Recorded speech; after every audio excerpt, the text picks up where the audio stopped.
বৃহস্পতিবার পবিত্র রাতে কেউ যদি এই দোয়াটি 100 বার পরে, কোনো দিন পৃথিবীর কোনো মানুষের কাছে তার হাত পাততে হবে না। পৃথিবীর সব কিছু তার পায়ের নিচে আল্লাহ হাজির করে দিবেন।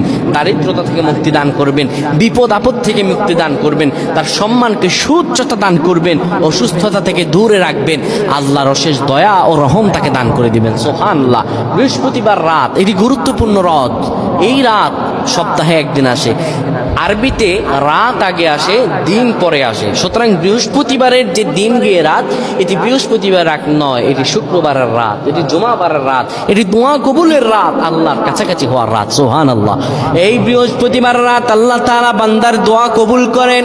কেউ যদি বৃহস্পতিবার রাতে ঈশা নামাজের পরে পবিত্র হয়ে ইয়া হাইয়ু ইয়া হাইয়ু ইয়া হাইয়ু ইয়া রফিয়ু ইয়া রফিয়ু ইয়া রফিয়ু এই দোয়াগুলো পড়তে পারে 100 বার, আল্লাহ রব্বুল আলামিন তার মর্যাদা বৃদ্ধি করে দিবেন। তার জীবনটাকে আমার আল্লাহ সুন্দরভাবে সাজিয়ে দিবেন। বিপদ আপদ বালা মুসিবত গুলো আমার রব্বুল আলামিন দূর করে দিবে। আল্লাহুম্মা আমিন বলেন।